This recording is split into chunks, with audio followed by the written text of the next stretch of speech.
What is up, guys? Check it out!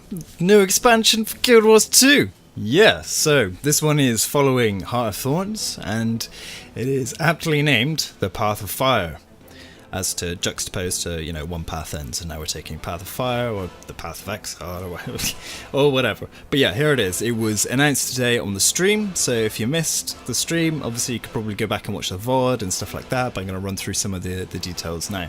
There was a trailer, so I'll be playing that now, and you can watch that and enjoy it, just as I did mere hours ago. So here you go, enjoy.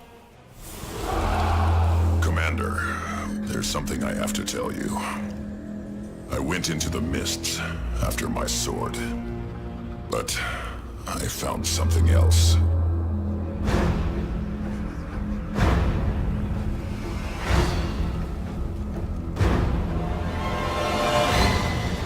Refugees are pouring in from Alona. If he kills an Elder Dragon, Tyria will never recover.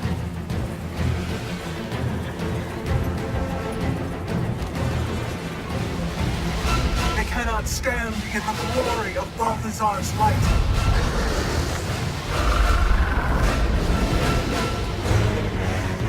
I will right this wrong. I just can't believe one of the gods gave up on us. They cannot escape my wrath. When I am done, I will be the only god.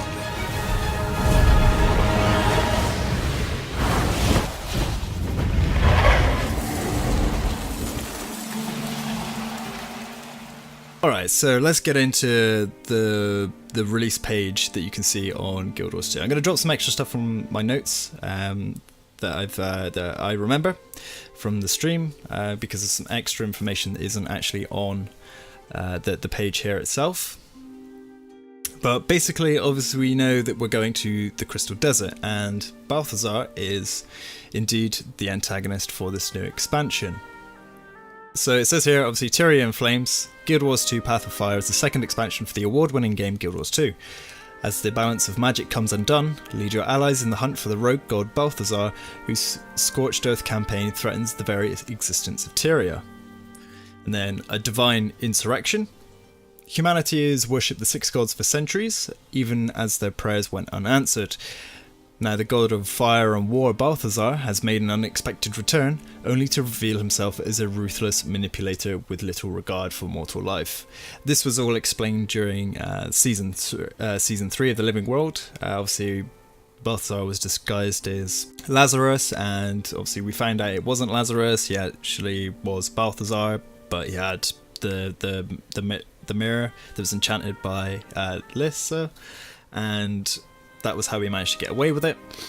And he just liked burning people and stealing power. So the next paragraph is, Tyria's heroes thwarted the first stage of his catastrophic plan to destroy the Elder Dragons, but now he's raised a zealous army to cut a path of terror and destruction across the south.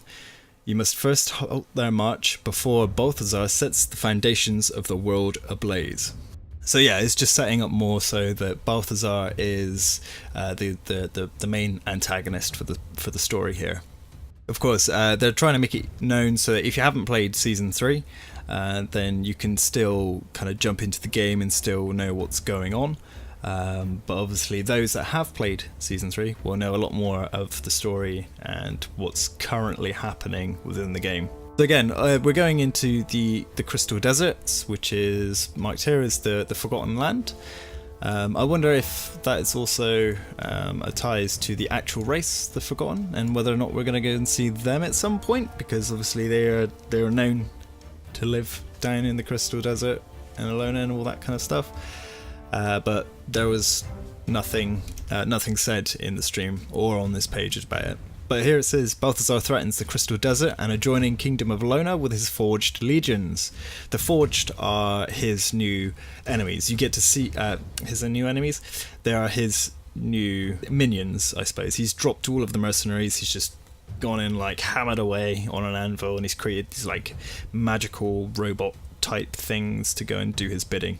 Really cool enemy, much better than a Mordrum, I think, but maybe it's because they're so fresh, whereas compared to the Mordrum, which were eked in very slowly through Season 2, it kind of lost the wow factor, and yeah, the Forged are here, and they look totally badass, especially that Siege guy, holy crap, good stuff. But yeah, it says explore vast new maps filled with magic-drenched desert plains, ancient temples and ruins, and beautiful oases. Uncover the secrets of Tyria's history and discover the fate of the Elonian people after years of silence.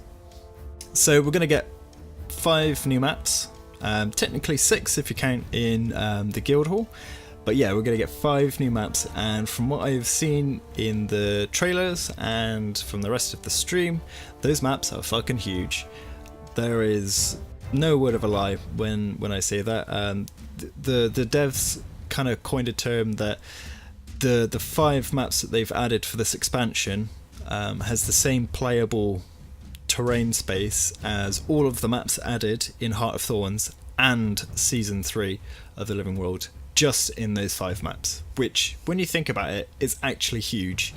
So, you know, it might be 5, but they could have easily split them up into, you know, multiple smaller maps. But so we don't have to deal with the loading screens or anything else, and they're not making like an artificial headline saying, "Oh, we've added like 15 maps," but they're all really small.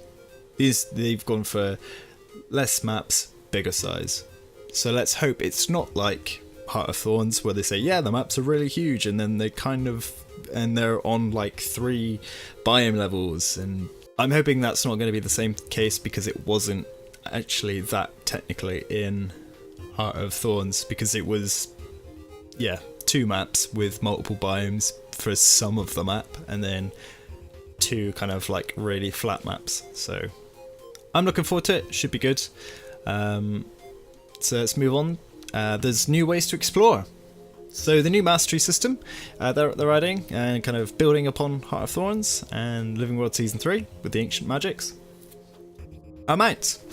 Mounts are far more than a speed boost. They're a whole new way to explore the world of Tyria, unlock and train your new companions using max level mastery character progression system, and explore freely by leaping across canyons, bounding up high cliffs, and skimming over quicksand. So we're getting 4 mounts with the release of Path of Fire, and they all have their own unique skills and niche, I suppose, within the gameplay.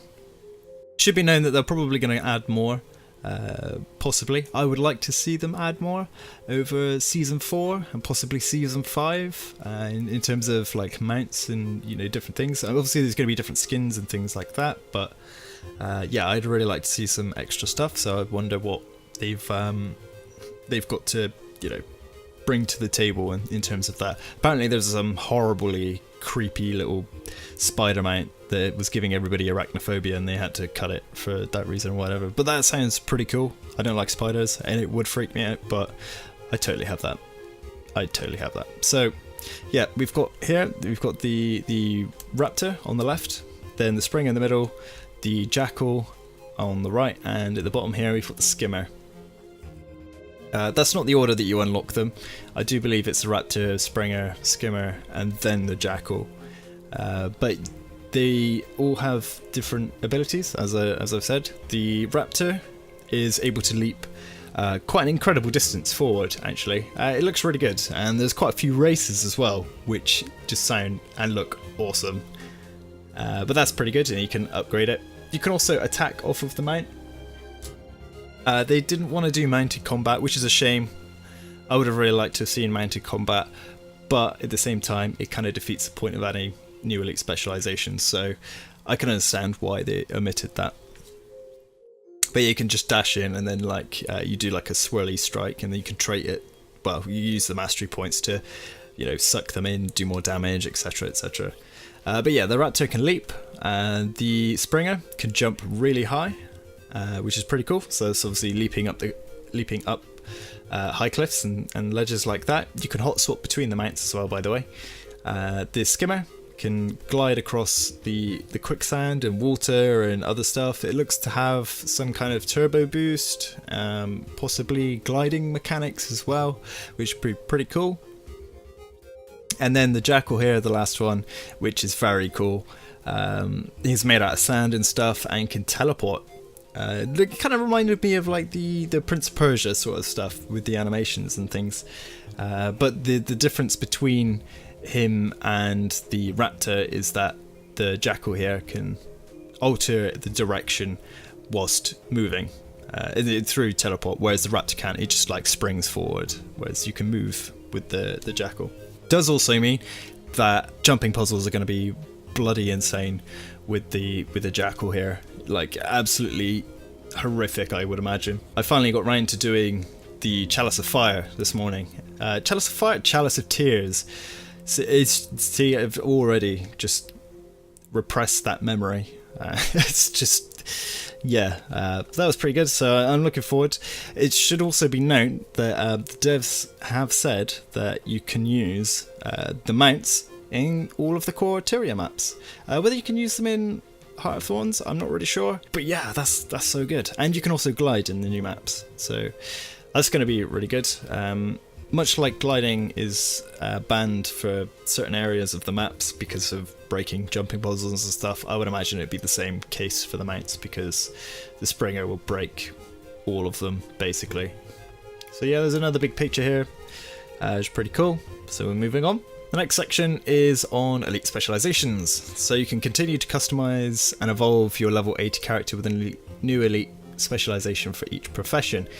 With a new variety of playstyles, weapon choices, and traits to choose from, there are more options than ever to play your way.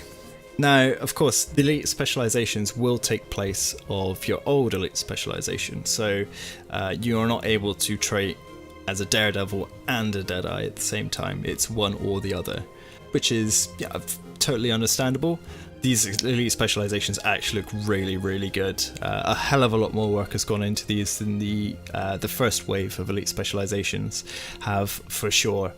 But then again, they didn't have to add in a new profession, so they've had a lot more time, and they were better prepared this time round. They look really good. So Firebrand, Hollowsmith, Spellbreaker, Deadeye, Scourge, Mirage, Weaver, Soul Beast, and I can't remember the name for the Revenant one, but it channels Scorch Razor or whatever, the Char hero with the short bow. Looks really good actually, to be fair. I'm definitely looking forward to the Firebrand. Hollowsmith looks really good. Of course, the Deadeye is going to be the one. Spellbreaker looks pretty good, and Weaver looks really good as well. I've not seen much of the Soul Beast, which is the Ranger. Scourge looks pretty good too. They've also made loads of changes to the old elite specializations just to like smash them more into the niche. So the Reaper elite specialization has been nerfed to be a power spec as it was intended, instead of this horrifically amazing Condi spec. Whereas the Scourge is now going to be the Condi spec for that. So that's pretty good. They got another big picture here, very similar to how they used to have the professions all kind of lined up. It's not quite as good as those ones, if I'm honest. I prefer the old one. This just looks a bit more kind of cut and paste, like in Photoshop. Obviously done very well, but yeah, it would have been nice to see a proper piece of artwork depicting all of the 9 professions. And now we're on to some more kind of open world features, which is the explore and play. Discover and earn treasures as you journey through the Crystal Desert. Outfit your character with new armor sets, skins, weapons inspired by Elodian culture and the heritage of the desert. So that's just on the rewards and stuff. I'm hoping that they add a lot more armor sets and skins and stuff in that regard, because Heart of Thorns just didn't add enough. And I'm with the community in saying most of it just seemed to be gem store outfits, which is cool. Gotta make money.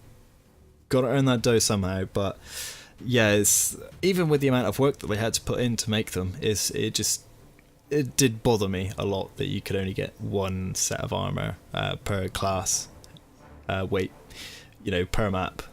Not even that. Not even that is just, yeah, not good. So hopefully they can remedy that, and Fashion Wars can continue to be a thing, because that'd be awesome. The thing I'm quite looking forward to actually is bounties. So kick off challenging boss events whenever you're ready to take them on. Everybody can join the hunt. So it's kind of like world bosses and guild bounties rolled into one, except you don't need to be in a guild and you can just do it with anybody. This looks really fun. Reminds me of dailies and stuff like WoW. So I'm all for that. You know, perhaps they have some like unique rewards tied into those bounties, so you get, you know, kind of the big game hunter type dude. That would be pretty cool. I'm totally down for that, especially if that is actually going to be a character. Oh shit, that might actually be a character in the story. You know, kind of like Nemet Hezingwari from WoW, who's obviously, I can't even remember Nezingwari, who is the famous hunter anyway. And then of course they've added a guild hall, so claim a beautiful home for your guild and live like Elonian nobility. You need Heartthorns to claim and fully upgrade it, of course. But you get Heartthorns if you buy this expansion anyway, I believe. But yeah, so Guild Hall, that's going to be the 6th kind of map. I wonder how many people are going to swap over to that one, so it should be pretty good. But yeah, and then you'll see there's like the price. Obviously the Ultimate Edition is pretty good. You get 4,000 gems. That's the only thing that changes between the Deluxe and the Ultimate, so you get the extra gems for like a massively discounted rate.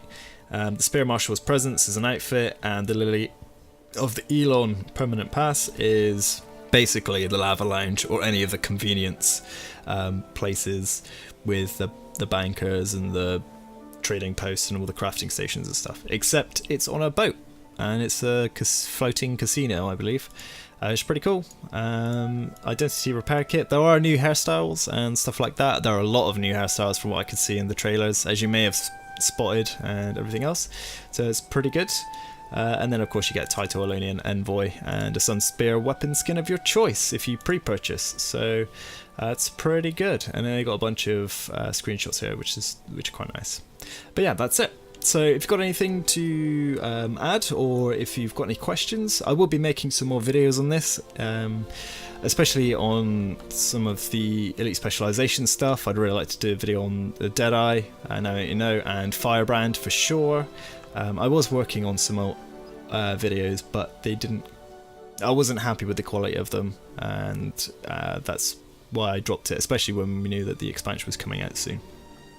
So yeah, if you've got anything to say, then please let me know. I'd like to know how excited you guys are for this expansion.